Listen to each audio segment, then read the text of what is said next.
नरेंद्र मोदी जी का अदानी के साथ क्या रिश्ता है और 20,000 करोड़ रुपए किसके हैं? मैं पूछता जाऊंगा, मुझे कोई डर नहीं लगता इन लोगों से। इन सब के नाम, इन सब चोरों के नाम मोदी मोदी मोदी कैसे हैं? नीरव मोदी, ललित मोदी, नरेंद्र मोदी, और अभी थोड़ा ढूंढेंगे तो और बहुत सारे मोदी निकलेंगे। Disqualify me for life. Put me inside jail. I will keep going. I will not stop. जनता जानती है कि अदानी जी भ्रष्ट व्यक्ति है। अब जनता के माइंड में यह सवाल उठा है कि इस भ्रष्ट व्यक्ति को हिंदुस्तान का प्रधानमंत्री क्यों बचा रहा है? प्रधानमंत्री जी, आपके फॉरेन ट्रिप्स पे अदानी जी और आप कितनी बार एक साथ गए? And in how many of these countries after you visited did Adani ji get a contract? Adani जी ने बीजेपी को पिछले 20 साल में कितने पैसे दिए हैं? इलेक्टोरल बॉन्ड्स में कितना पैसा दिया है? ये किसकी है? मॉरिशस में जो शेल कंपनीज है। और क्या ये काम अदानी जी फ्री में कर रहे हैं?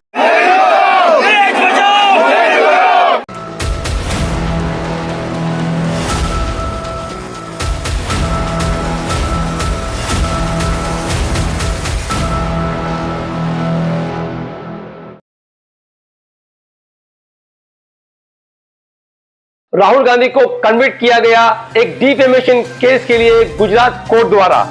राहुल गांधी को 2 साल की सजा सुनाई गई। राहुल गांधी की लोकसभा की सदस्यता की गई रद्द।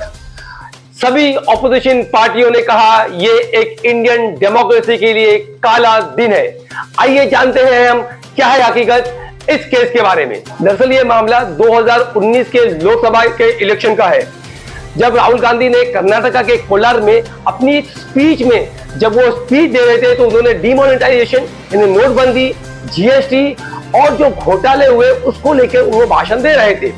और उस भाषण में उन्होंने नीरव मोदी, ललित मोदी जो इस देश के भगोड़े हैं, जो इस देश का पैसा लूट के भाग गए हैं, उससे उन्होंने बात करते हुए कहा कि नीरव मोदी, ललित मोदी और नरेंद्र मोदी को चोर कह के पुकारा।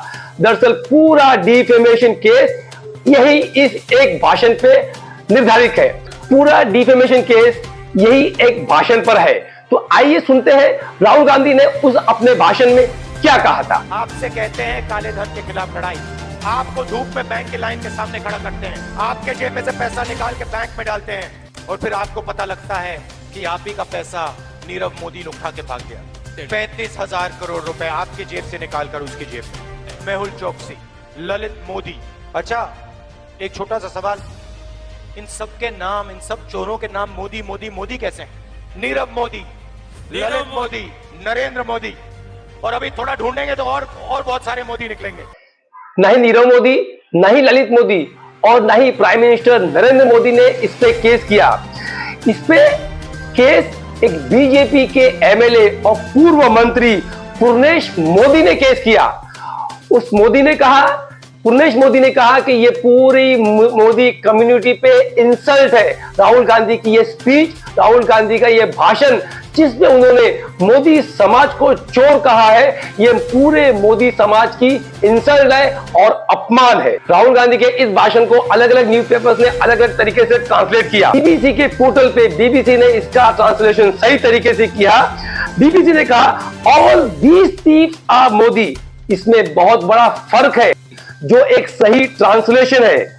लीगल स्कॉलर गौतम भाटिया ने कहा यह एक बड़ी बेसिक सी लीगल एंटिटी है और अगर कोई भी स्टेटमेंट एक जेनेटिक क्लास ऑफ पीपल लोगों को रिफर किया जाता है तो यह डिफेमेशन केस नहीं बनता अनलेस एंड अनटिल कोई इंडिविजुअल इस बात का प्रूफ न दे दे कि यह स्टेटमेंट उसके लिए डायरेक्टली कहा गया था और उसमें which will be difficult to prove, और वो ऐसा प्रूव करना बहुत डिफिकल्ट होगा।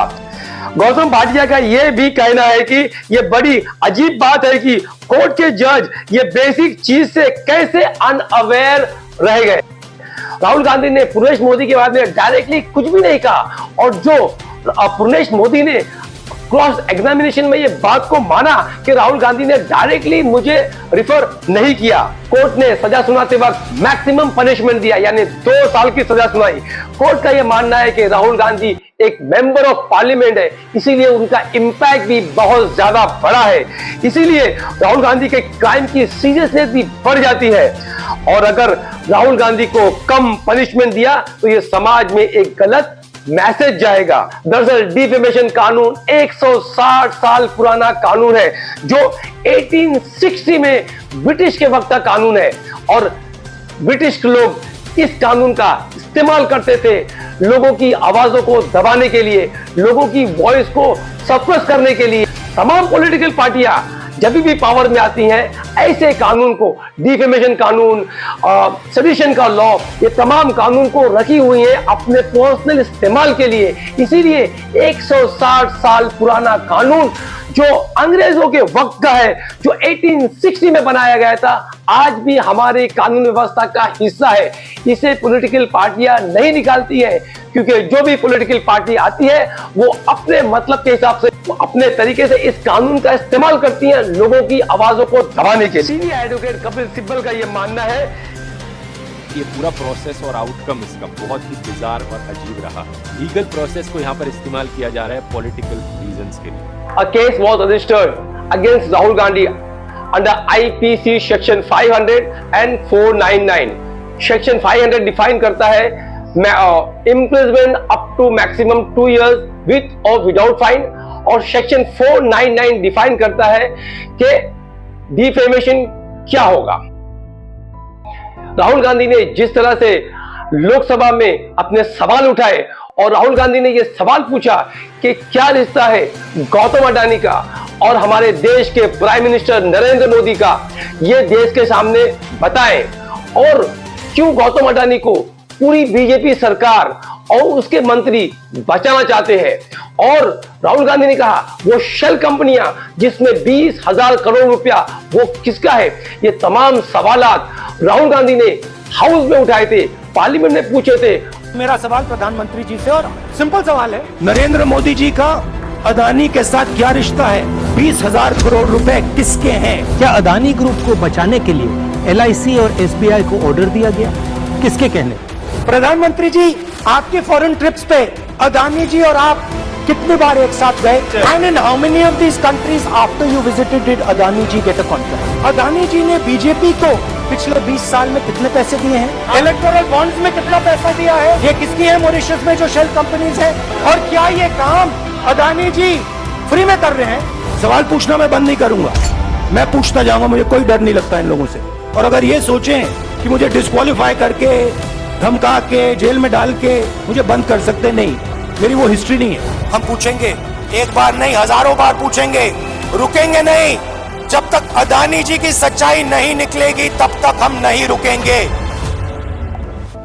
अब हम देखेंगे आने वाले वक्त में ये केस कहां जाता है, राहुल गांधी अपने स्टैंड पे किस कदर कायम है, और हमारी मौजूदा सरकार क्या कोई इंक्वायरी बिठाती है गौतम अडानी पे, ये देखने वाली बात है। Thank you very much for Disqualify me for life. Put me inside jail. I will keep going. I will not stop. जनता जानती है कि अदानी जी भ्रष्ट व्यक्ति है। अब जनता के माइंड में यह सवाल उठा है कि इस भ्रष्ट व्यक्ति को हिंदुस्तान का प्रधानमंत्री क्यों बचा रहा है? We have caught 20,000 crore rupees entering Mr. Adani's company.